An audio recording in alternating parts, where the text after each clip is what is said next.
Seguimos para o Largo 1º de Maio, onde estava marcada a manifestação dos familiares dos 15 presos políticos. Fui gravar a contramarcha com o celular e 3, 4 caras vieram em cima de mim de forma agressiva.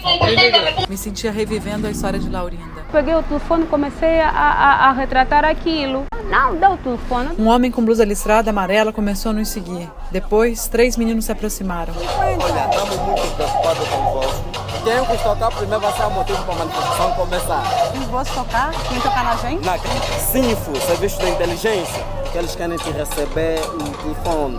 Veio um agente da CINSE, né? De repente, arrancaram minha mochila e puxaram Natália, mochila e tudo no chão. A senhora vai para a esquadra. Foi assim que eu vi que não estavam a me levar na esquadra. Os policiais insistiam para a gente ir para a esquadra. A gente tinha medo do que aconteceria se a gente fosse com eles. O que podia acontecer se a gente tivesse essa entrevista no Largo 1º de Maio? Não ficávamos lá uns 5 minutos. A embaixada é intercedente com vocês? Liguei para o embaixador. Quando eu vi, já não havia mais policiais ao redor, nem a minha mochila com a câmera. Eles não disseram para onde levaram nossas coisas. Só fomos para a delegacia acompanhadas. O ministro da Embaixada Brasileira insistiu para que devolvessem nossa mochila. 4 policiais ficavam se revezando em 3 computadores.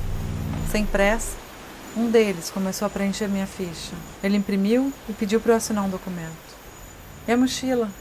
Ah, não dá para devolver, senhora. Ela é prova do crime. A gente tem que investigar. Nenhuma cópia do BO eles quiseram dar. Era como se tudo aquilo, oficialmente, não tivesse acontecido. No carro, o diplomata brasileiro disse: ele te tratou como suspeita. Eu pensava em Laurinda, que não tinha uma embaixada para defendê-la. E psicologicamente vou me arranjando também, porque afetou-me mesmo psicologicamente esse espancamento. Decidimos não sair de casa no fim de semana. E para proteger o que filmamos, criptografamos todos os vídeos. A gente não queria colocar ninguém em risco. Na segunda, fui de novo à delegacia. Os policiais tinham mais uma pergunta. Quanto custa o equipamento? Nenhuma informação sobre o suposto ladrão, nenhuma informação concreta para a embaixada. Mais uma vez, voltei para casa sem meu equipamento.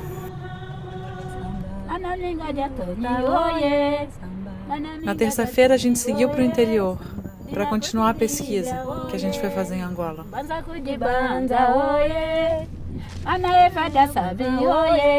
Logo no começo do dia, Natália começou a receber ligações. A imigração estava atrás da gente. Pouco depois, Laurinda foi intimada para depor. Ela foi proibida de falar sobre o teor das perguntas, mas o portal Clube K, que tem informantes dentro do próprio governo, publicou que perguntaram sobre a ajuda de estrangeiros na organização das manifestações. Laurinda foi incluída como ré no processo dos 15 presos, acusada de planejar uma rebelião contra o presidente. A gente começou a se questionar a todo tempo: que regime é aquele? Democracia? Ditadura? Aqui o governo não está ao serviço dos cidadãos, não está ao serviço da pátria. Serve-se dos recursos do país.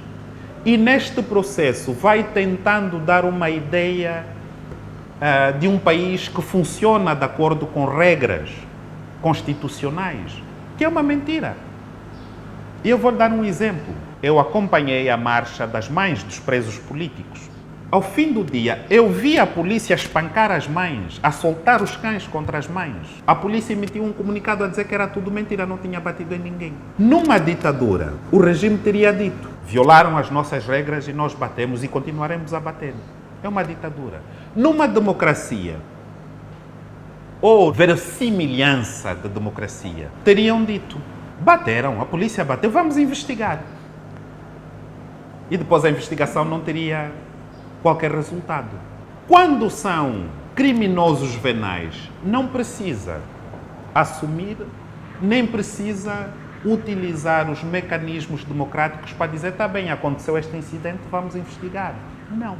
É a negação da realidade.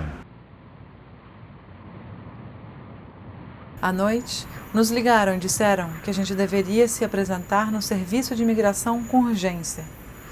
Comunicamos à embaixada. Na sequência, ficamos sabendo que o pai de Nito Alves que nos recebeu na casa dele com as famílias, foi chamado para depor no dia seguinte, sexta-feira de manhã. Eu me admiro para a coragem do meu filho. Do meu filho os demais são pessoas que lutam por bem social de todos nós. Admiro. A gente ia continuar a viagem no fim de semana, mas desistiu. Tinha alguns postos policiais entre nós e Luanda, e a gente decidiu voltar bem cedo na sexta. Alguns ativistas nos contactaram e a gente parou de responder as mensagens. Eu tenho que andar com o carro com vidros fumados. Nunca ando sozinho, tem que ter alguém comigo. Carrego sempre um aparelho qualquer que me conecta com os outros. Estou atento a todo momento, tenho que ver sempre quem é quem. Por que aquela pessoa está com óculos escuros a essa hora? Por que ele está de chapéu? Por que ele não fala? Por que ele está me olhando muito? São traumas. Pensava em como eles aguentavam a vida inteira sob aquela pressão. De onde vinha aquela coragem. Os presos, no mês seguinte, iniciaram uma greve de fome. Luat Beirão, aquele rapper, ficou 36 dias sem comer. Chegou a escrever uma carta, se despedindo, caso não marcasse um julgamento. Se organizaram vigílias em Luanda e Lisboa. O julgamento foi marcado para 16 de novembro de 2015. Além dos 15 detidos, são julgados também Laurinda e a ativista Rosa Conde. Podem pegar 12 anos de prisão.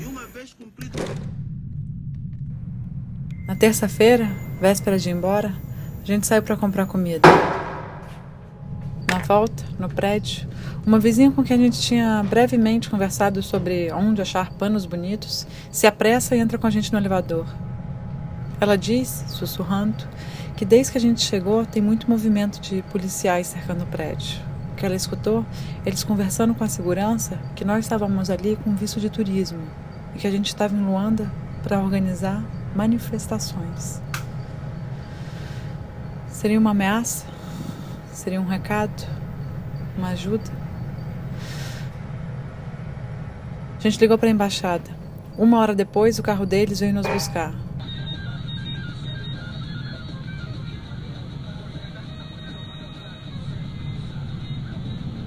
Dormimos na casa do embaixador. O Itamaraty, que conseguiu recuperar inclusive nossa mochila com equipamento, nos acompanhou ao aeroporto. Em vez de seguirmos para o embarque normal, onde era maior o risco de nos interrogarem e apreenderem nosso material, passamos pela área diplomática.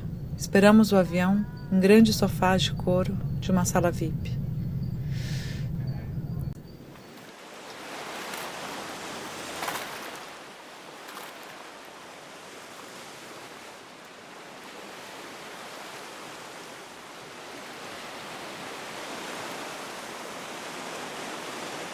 Agora, podemos falar sobre Angola.